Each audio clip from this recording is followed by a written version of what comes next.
Viewers, hi, I am Navendu Kant, your trainer right now.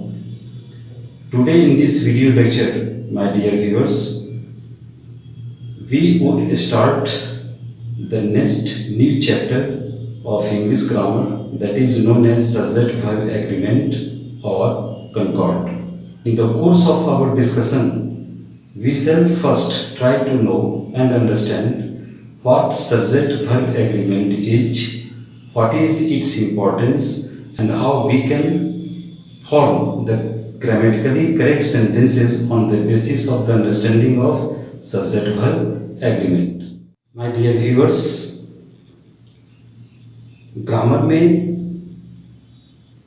Complete और perfect knowledge achieve करने के लिए मेरी लिखी हुई book concepted English grammar written by N Kant and published by blue rose publishers, जो अब आपके लिए डिजिटल फॉर्मेट में गूगल प्ले बुक्स पे 50% बोनंजा डिस्काउंट ऑफर के साथ अवेलेबल है, उसे आप एसेंशियली खरीदें और उससे होने वाले एडवांटेज को अवेल करें। यही बुक अब आपके लिए फिजिकल फॉर्मेट में ब्लू रोज स्टोर्स, अमेजन और फ्लिपकार्ट जैसे ई कॉमर्स चैनल्स पे ऑनलाइन शॉपिंग के लिए 12% इंस्टेंट डिस्काउंट ऑफर के साथ available. Now let's understand what subject verb agreement और कंकॉर्ड is, how better we can define it, and all the more what is the importance of knowing about it in English grammar। हम लोग अब जानेंगे कि subject verb agreement या कंकॉर्ड क्या होता है, इसकी परिभाषा क्या हो सकती है और इंग्लिश ग्रामर में कंकॉर्ड या सब्जेक्ट वर्ब एग्रीमेंट को जानना इतना इंपॉर्टेंट क्यों है, हमें क्यों जानना चाहिए। Let's first understand the definition of subject verb agreement और कंकॉर्ड गिवन ऑन द बोर्ड। सबसे पहले इस चैप्टर की शुरुआत में सब्जेक्ट वर्ब एग्रीमेंट या कंकॉर्ड का जो बोर्ड पे दिया हुआ डेफिनेशन का लैंग्वेज है उसे समझेंगे, उसकी अंडरस्टैंडिंग डेवलप करेंगे। Definition says in all English sentences every verb that is HV helping verb और MV main verb has always to agree to the number and person of its subject. English sentences में हर verb को, चाहे वो verb helping verb हो, is, am, are, was, were, has, had या do, does, या main verb हो, specially main verb में V1 और V5। इंग्लिश लैंग्वेज में यूज होने वाले सारे सेंटेंसेस के वर्ब को, प्रत्येक वर्ब को यानी एचवी और एमवी को ऑलवेज समझौता करनी पड़ती है। किसके साथ? सेंटेंस में सब्जेक्ट के नंबर और पर्सन के साथ। क्लियर है? इंग्लिश लैंग्वेज में जितने भी सेंटेंसेस को हम फॉर्म करते हैं, हर सेंटेंस में एक सब्जेक्ट होता है, वर्ब होता है। हर सेंटेंसेस में वर्ब को, चाहे वो हेल्पिंग वर्ब हो या मेन वर्ब, उसे ऑलवेज एग्री करना होता है, समझौता करनी होती है। किसके साथ? सेंटेंस के सब्जेक्ट के साथ, यानी सेंटेंस के सब्जेक्ट और नंबर और पर्सन के साथ। What does it mean? इसका मतलब क्या हुआ? It means to say that if there is a single subject it must follow a single verb, that is SS to follow SV, and a plural subject must follow a plural verb, that is PS to follow PV। इसका मतलब ये हुआ कि sentence में अगर subject single है, sentence में single subject अगर है तो वो सिंगल सब्जेक्ट फॉलो करेगा किसको? सिंगल वर्ब को। यानी SS to follow SV, SS to follow SV, and a plural subject must follow a plural verb, that is PS to follow PV। और इसी तरह से किसी सेंटेंस का सब्जेक्ट अगर प्लूरल है, प्लूरल सब्जेक्ट दिया हुआ है, तो वो प्लूरल सब्जेक्ट ऑलवेज फॉलो करेगा किसको? प्लूरल वर्ब को, जिसे हम शॉर्टली कहते हैं PS to follow PV। This very agreement between the subject and its verb in English language is called subject verb agreement। अब इंग्लिश लैंग्वेज में यूज्ड होने वाली सारी सेंटेंसेस में सब्जेक्ट और वर्ब के बीच का यह जो एग्रीमेंट होता है, उसी एग्रीमेंट को हम सब्जेक्ट वर्ब एग्रीमेंट या सिंगल टर्म में कंकॉर्ड कहते हैं। क्लियर है? इंग्लिश लैंग्वेज के सेंटेंसेस में चूंकि सेंटेंस का एक बेसिक स्ट्रक्चर होता है S+V+O। ओके, तो जितने भी सेंटेंसेस फॉर्म करेंगे हम जानते हैं उसमें एक सब्जेक्ट होगा और उसके बाद सर्टेनली एक वर्ब फॉलो करेगा। वर्ब के बाद ऑब्जेक्ट फॉलो कर भी सकता है, नहीं भी कर सकता है, लेकिन सब्जेक्ट के बाद वर्ब फॉलो करेगा।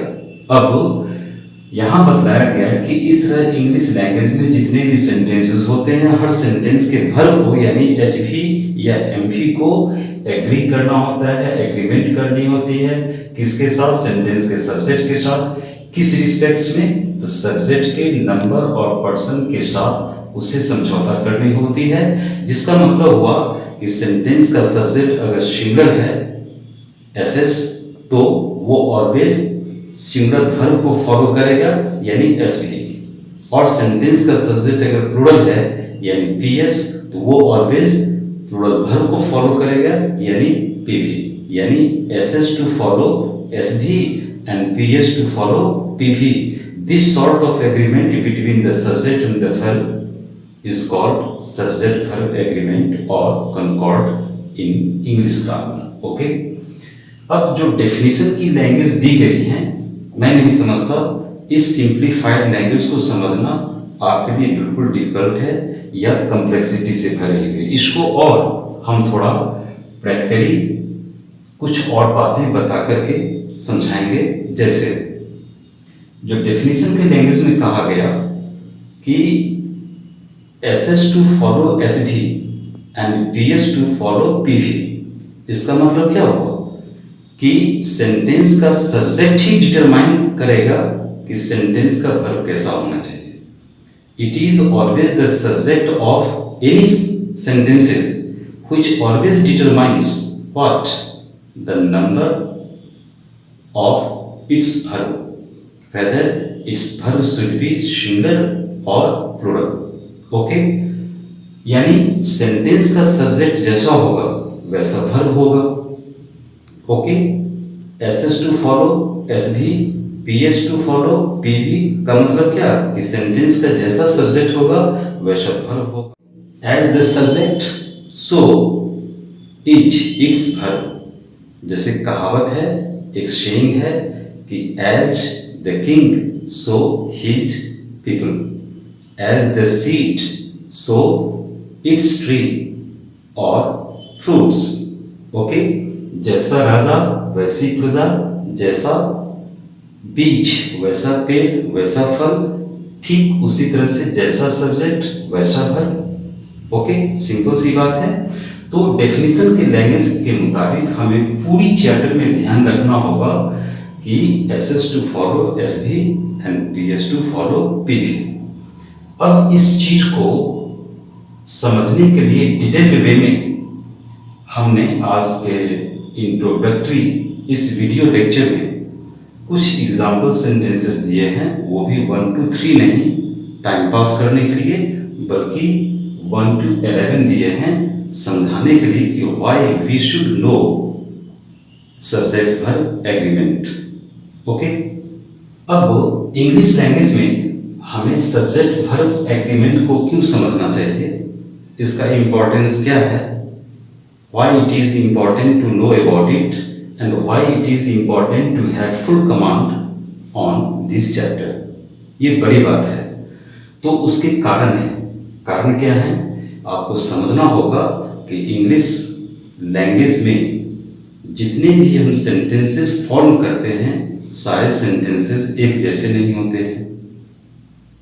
एक दूसरा, जितने भी सेंटेंसेस फॉर्म करते हैं उन सारे सेंटेंसेस के सब्जेक्ट एक जैसे हों ये भी जरूरी नहीं। क्यों? क्योंकि कुछ सेंटेंस ऐसे होते हैं जिसका हेड वर्ड या तो एक नाउन होगा या एक पर्सनल प्रोनाउन होगा, यानी कुछ सेंटेंसेस ऐसे होते हैं जिसके सब्जेक्ट एक नाउन या एक पर्सनल प्रोनाउन से बना होता है।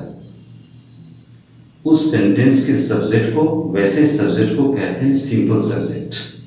लेकिन कुछ ऐसे भी सेंटेंसेस होते हैं जिसका सब्जेक्ट एक या एक से अधिक नाउन्स या एक से अधिक प्रोनाउंस, पर्सनल प्रोनाउन से बना होता है। ऐसा सेंटेंस का सब्जेक्ट जो एक से अधिक नाउन्स या एक से अधिक प्रोनाउन से बना हो, उस सब्जेक्ट को हम कहते हैं कॉम्प्लेक्स सब्जेक्ट।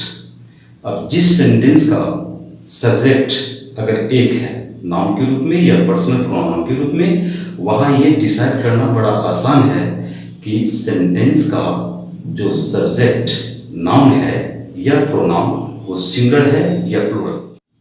तो ऐसे सिंगल नाउन या सिंगल पर्सनल प्रोनाउन वाले सिंगल सब्जेक्ट के लिए सेंटेंस में सिंगल वर्ब यूज करें, ये डिसाइड करना इजियर टास्क होता है।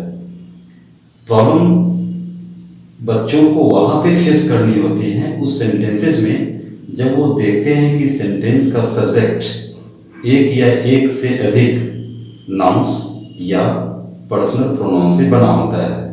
वहाँ ये डिसाइड करना बड़ी डिफिकल्ट जॉब होती है उनके लिए कि उन एक या एक से अधिक नाउन्स या पर्सनल प्रोनाउंस में किस नाउन को, फर्स्ट नाउन को, सेकंड नाउन को, थर्ड नाउन को, या फर्स्ट पर्सनल प्रोनाउन या सेकंड पर्सनल प्रोनाउन या थर्ड को हम सब्जेक्ट माने या हम सबों को मान लें।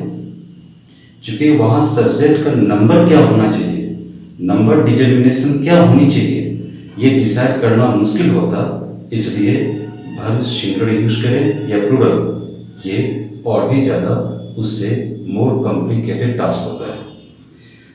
तो इंग्लिश लैंग्वेज में सेंटेंसेस का सब्जेक्ट वेरिएंट होता है, वो फिक्स नहीं होता नंबर और पर्सन के मुताबिक। इसलिए हमें ये चैप्टर समझने की ज़रूरत होती है, जीरो लेवल से एडवांस लेवल पे जाने की ज़रूरत होती है। उसी के कॉन्टेक्स्ट में हमने 1 to 11 एग्जाम्पल सेंटेंसेस दिए हैं। अब देखें कि हर सेंटेंस में वर्ब का यूज सिंगुलर या प्लूरल किस तरह अपने सेंटेंस के सब्जेक्ट के ऊपर डिपेंडेंट होता है। हम इन सारे एग्जाम्पल सेंटेंसेस से गुजरने पे यही बेसिक लेवल पे अंडरस्टैंडिंग डेवलप करेंगे कि सेंटेंस का वर्ब सिंगुलर या प्लूरल क्या होना चाहिए, ये डिसाइड करने वाला कोई और नहीं सेंटेंस का सब्जेक्ट होगा, और सेंटेंस जैसा होगा वैसा वर्ब यूज होगा, वर्ब का एप्लीकेशन होगा। इन्हीं सारी चीज़ों को इस एग्जाम्पल सेंटेंसेस के थ्रू समझने हैं। First example sentence, Raman dash done it all. अब रमन के लिए यहाँ वर्ब का ऑप्शन दिया हुआ है हैज या है, क्या यूज करें, ये डिसाइड करने के लिए हमें देखना होगा कि रमन कैसा सब्जेक्ट है, सिंगल नाउन वाला सब्जेक्ट है, थर्ड पर्सन सिंगल है, और चूंकि ये सिंगल नाउन है सब्जेक्ट यहाँ सिंगल हो गया, इसके लिए वर्ब कैसा यूज होगा, सिंगल या प्लूरल, सिंगल होगा। और हैज क्या है, सिंगल या प्लूरल, हैज सिंगल है, और हैव कॉमन है प्लूरल भी होता है, सिंगल भी हो सकता है। जैसे आई हैव कंप्लीटेड इट, तो यहाँ आई सब्जेक्ट क्या है? सिंगुलर है, प्लूरल तो नहीं। इसलिए आई के साथ जब हैव का यूज होता है तो हैव वहाँ क्या बन जाता है? क्या माना जाएगा? हैव को माना जाएगा सिंगुलर, क्योंकि उसका सब्जेक्ट कौन है? First person singular. लेकिन उसी हैव का यूज वी के साथ भी होता है, दे के साथ भी होता है। वी और दे जबकि ये दोनों प्लूरल सब्जेक्ट हैं, तो वहाँ वी के साथ हैव का लगना, दे के साथ हैव का लगना, इन दोनों सेंटेंसेस में या ऐसे किसी भी सेंटेंसेस में हैव को हम सिंगुलर नहीं मानेंगे, प्लूरल मानेंगे, क्योंकि उनका सब्जेक्ट प्लूरल है, वी या दे। तो Raman single noun, single subject, has single होता है, हैव कॉमन होता है, सिंगल या प्लूरल दोनों। तो यहां हम क्या लगाएंगे? Raman has done it all, ये सही है। सेकेंड सेंटेंस है आई डैश हैज और हैव रेड इट। अब आई सिंगल है, जानते हैं, फर्स्ट पर्सन सिंगल, और ये सिंगल होते हुए भी इसके साथ पूरी इंग्लिश लैंग्वेज में कहीं भी कभी भी आपने हैज का प्रयोग होते हुए देखा है? नहीं। I always take what have, not has. Okay, तो यहां आई के साथ क्या लगाएंगे? हैव लगाएंगे, हैज नहीं लगाएंगे। थर्ड, आई डैश डू और does not agree with you. मैं आपके साथ सहमत नहीं हो पाता हूं, मैं आपसे सहमत नहीं हूं, वगैरह कुछ भी। तो आई के साथ डू लगेगा या डज लगेगा, ये डिसाइड करना है। तो आई क्या है? सिंगुलर, फर्स्ट पर्सन सिंगुलर है। और पूरी इंग्लिश लैंग्वेज में आपने देखा होगा कि आई के साथ डू और डज में डू का ऑलवेज यूज होता है। क्यों? क्योंकि डू V1 है और डज V5 है, और जितने भी V1 होते हैं उनका यूज आई के साथ तो होता ही है जो फर्स्ट पर्सन सिंगुलर है, लेकिन प्लूरल सब्जेक्ट के साथ भी होता है, जैसे we, you, all, they, boys, girls, इन सबों के साथ V1 का प्रयोग होता है, V1। ओके, और डज का प्रयोग सिर्फ सिंगुलर सब्जेक्ट के साथ, थर्ड पर्सन सिंगुलर सब्जेक्ट के साथ। ओके, जैसे he does, she does. Okay, तो यहां आई के साथ क्या लगेगा? Do. Singular subject, singular verb, यहां ये सिंगुलर वर्ब हो गया, यहां भी ये सिंगुलर वर्ब हो गया, एसएस टू फॉलो एसबी, यहां भी एसएस टू फॉलो एसबी, यहां सेकंड सेंटेंस में भी एसएस टू फॉलो एसबी है, यहां एसबी था, प्लूरल नहीं था। Fourth sentence, he dash do और डज नॉट लर्न इट।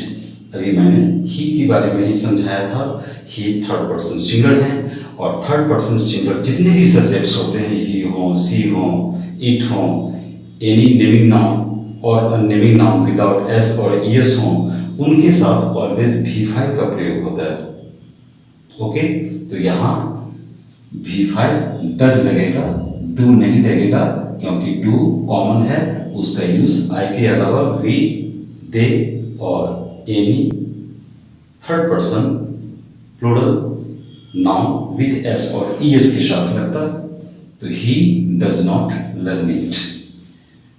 यहां भी he singular subject, does singular verb, SS to follow SB.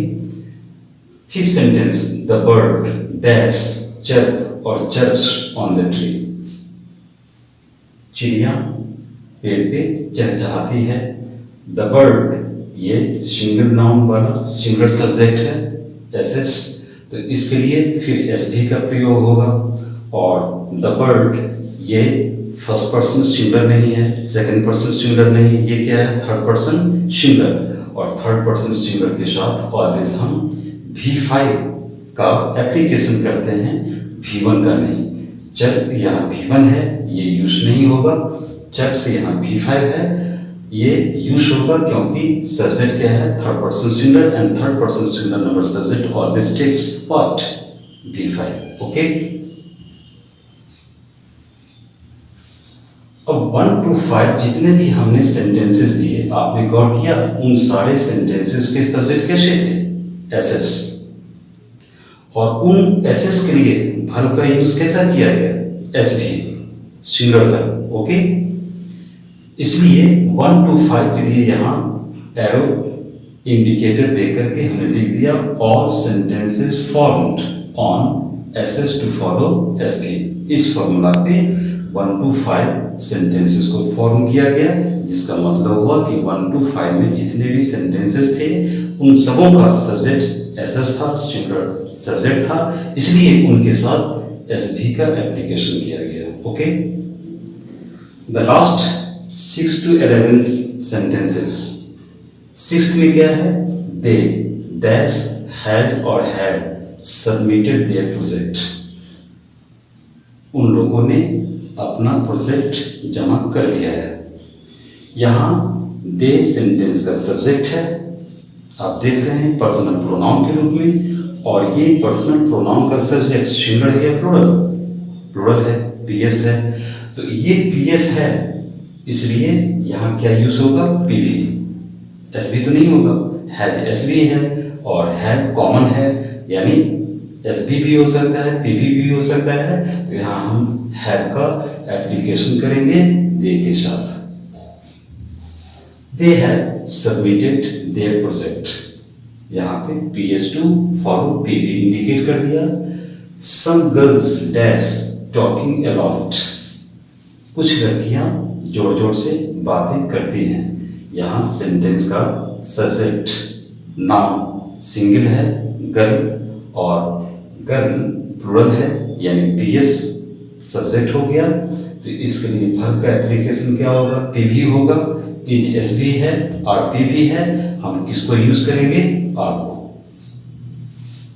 Indicate कर दिया, पीएस टू फॉलो पीवी।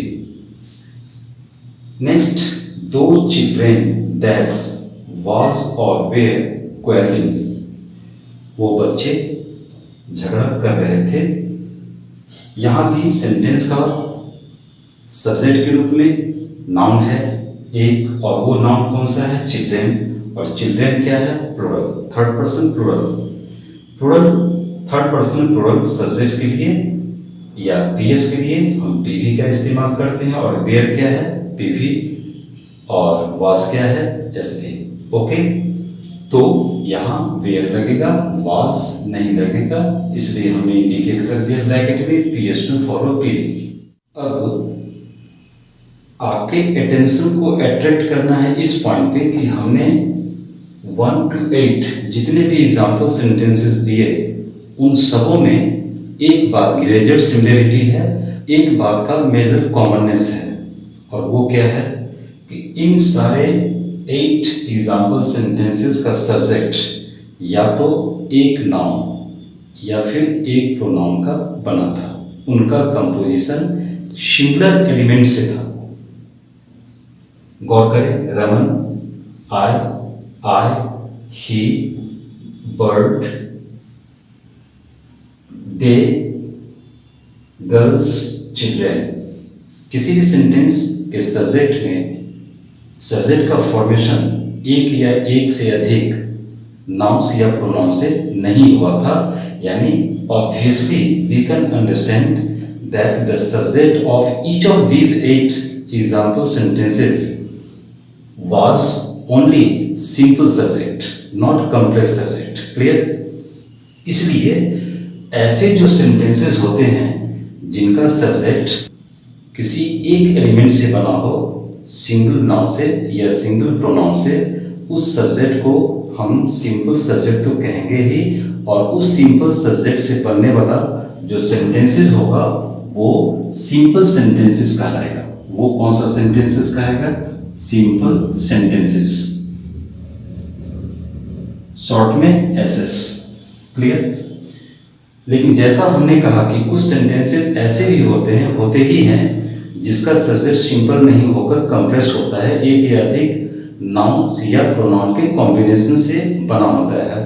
तो ऐसे सेंटेंसेस को हम कहेंगे स्पेशल सेंटेंसेस। अब हमने 9 to 11 जो एग्जाम्पल सेंटेंसेस दिए, ये सारे एग्जाम्पल सेंटेंसेस सिंपल नहीं बल्कि स्पेशल हैं, इसलिए मैं यहाँ नोट कर दे रहा हूँ, आप कंफ्यूज नहीं करोगे।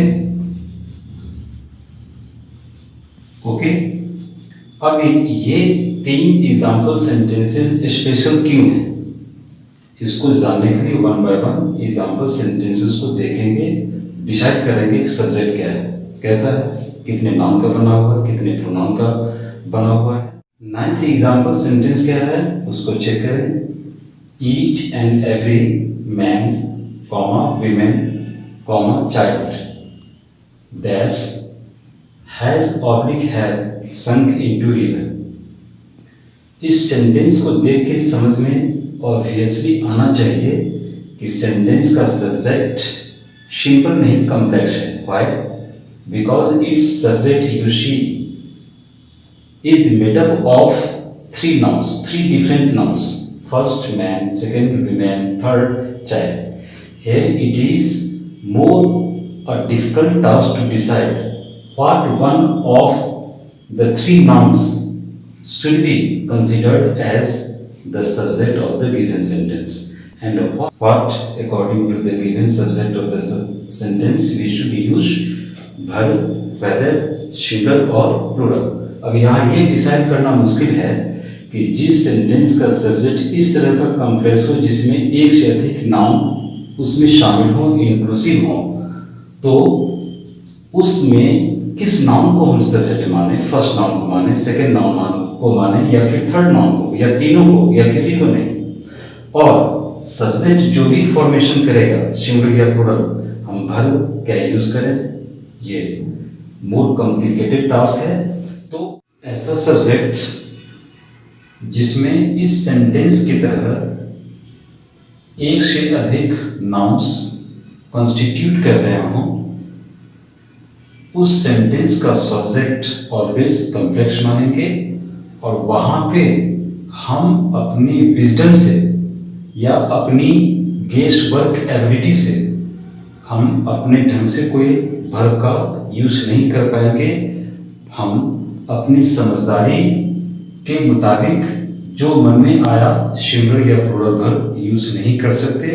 वहाँ पे हमें स्पेशल रूल्स जो इस चैप्टर से रिलेटेड है, आगे के वीडियो लेक्चर में मैं बताऊंगा, उस स्पेशल रूल्स को आपको क्लियर करना होगा, तभी आप ऐसे कॉम्प्लेक्स सब्जेक्ट के लिए करेक्ट वर्ब का एप्लीकेशन कर सकते हैं, सिंगुलर या प्लूरल।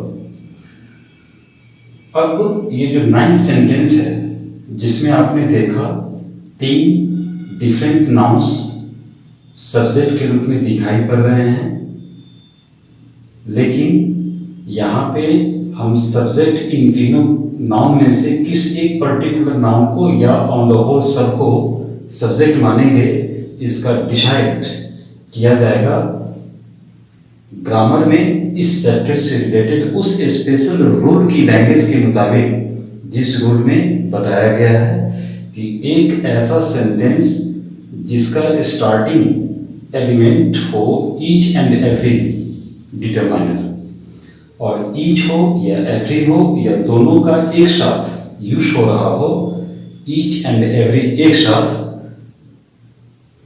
जो सिंगुलर डिटरमाइनर का फॉर्मेशन करता है, उसके बाद आने वाले कितने भी नाउन हो, what ever be the number of it's noun, तो नाउन जितने भी हों, लेकिन चूंकि इनिशियल एलिमेंट डिटरमाइनर के रूप में सिंगुलर है, इसलिए सब्जेक्ट वहाँ सिंगुलर का फॉर्मेशन करेगा, सिंगुलर सब्जेक्ट का फॉर्मेशन करेगा। इसलिए हम यहाँ हैव नहीं देंगे ब्लाइंडली ये देखकर कि 1 से अधिक नाउन है तो प्लूरल सब्जेक्ट, और प्लूरल सब्जेक्ट के लिए हैव यूज करेंगे, गलत हो जाएगा। वहाँ उस स्पेशल रूल के मुताबिक हमें चलना होगा, उसका ओबे करना होगा। Okay. 10th, the price of all fruits dash is of और आर वेरी हाई। सभी फलों की कीमत ऊंची है, ज्यादा है। अब इस सेंटेंस में भी आप देख रहे हो कि 2 नाउन हैं, दो डिफरेंट नाउन है। फर्स्ट नाउन क्या है? फर्स्ट प्लेस पे प्राइस जो लगता है सिंगुलर है, और सेकंड प्लेस पे सेकंड नाउन क्या है? फ्रूट्स जो प्लूरल है। First noun singular, second noun Plurals. अब यहाँ पे और भी ज्यादा कॉम्प्लिकेटेड टास्क होगा ये डिसाइड करना कि सेंटेंस का सब्जेक्ट फर्स्ट नाउन को माने, प्राइस को माने, सेकंड नाउन फ्रूट्स प्लूरल को माने, किसको माने? दोनों को माने, नहीं माने। अब इस तरह के स्पेशल सेंटेंस से रिलेटेड भी एक दूसरा स्पेशल रूल्स है, जिसके इंस्ट्रक्शन के मुताबिक हम सिंगुलर वर्ब का एप्लीकेशन करेंगे तब जब starting initial element singular abstract noun हो, क्योंकि आपको बताया गया है जितने भी एब्स्ट्रैक्ट नाउन होते हैं most of them have been considered as singular noun. तो यहाँ प्राइस क्या है? एब्स्ट्रैक्ट नाउन, और एब्स्ट्रैक्ट नाउन के रूप में ये क्या है? सिंगुलर, प्लूरल नहीं। इसलिए इस सिंगुलर इनिशियल एब्स्ट्रैक्ट नाउन के एलिमेंट की वजह से सेंटेंस का सब्जेक्ट सिंगुलर होगा, एसएस होगा।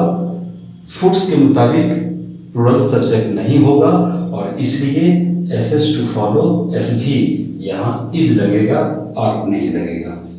ओके, कॉम्प्लिकेटेड जॉब है ना इस तरह के स्पेशल सेंटेंसेस में सब्जेक्ट के नंबर को डिसाइड करना, अकॉर्डिंगली सिंगुलर या प्लूरल वर्ब का इस्तेमाल करना। Last sentence, he along with his friends dash have or has gone to Agra। इस सेंटेंस में भी देख रहे हो फर्स्ट इनिशियल पोजीशन में ही एक थर्ड पर्सन सिंगुलर सब्जेक्ट है प्रोनाउन के रूप में, और उसके बाद फॉलो करने वाला जो नेक्स्ट एलिमेंट्स है फ्रेंड्स, ये क्या है? Third person plural. Initial element pronoun के रूप में सिंगुलर ही, और सेकंड प्लेस पे यूज होने वाला एलिमेंट फ्रेंड्स के रूप में प्लूरल। सिंगुलर और प्लूरल। अब यहाँ क्या करेंगे?